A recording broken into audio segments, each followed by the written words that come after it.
आज मी तुला अध्याय दुसरा सांगणार आहे. दत्तात्रेयांचा जन्म.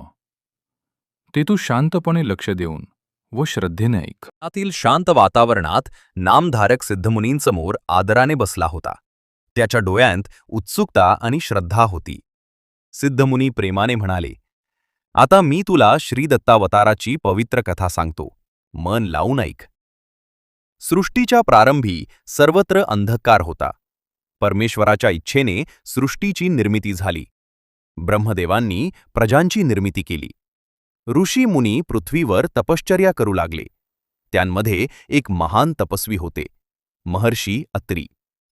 अत्री ऋषींची पत्नी अनसूया माता अत्यंत पतिव्रता, साध्वी आणि तेजस्वी होती. तिच्या पवित्रतेची कीर्ती तीनही लोकात पसरली होती. तिच्या पतिव्रतेच्या सामर्थ्यामुळे देवलोकातही तिचा गौरव केला जात होता. देवतांना तिच्या सामर्थ्याची परीक्षा घ्यावी असे वाटले. एके दिवशी ब्रह्मा, विष्णू आणि महेश भिक्षुकाच्या वेशात अत्रींच्या आश्रमात आले. अत्री ऋषी त्यावेळी आश्रमात नव्हते. त्या तिघांनी अनसूया मातांकडे भिक्षा मागितली, पण अट ठेवली. भिक्षा नग्न अवस्थेत द्यावी.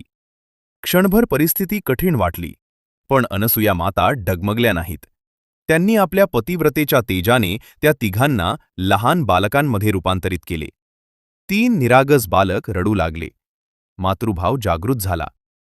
अनसूया मातांनी त्यांना प्रेमाने उचलले, स्तनपान दिले आणि मायेने सांभाळले.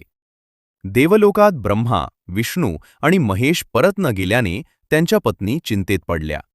त्या अनसूया मातांकडे आल्या आणि नम्रपणे विनंती केली, आमच्या पतींना त्यांच्या मूळ स्वरूपात आणा. अनसूया मातांनी करुणेने त्यांना पुन्हा मूळ रूप दिले.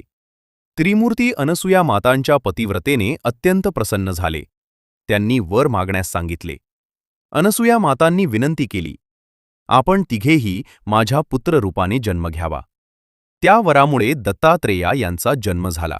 दत्त म्हणजे दिलेला, अत्रेय म्हणजे अत्री ऋषींचा पुत्र.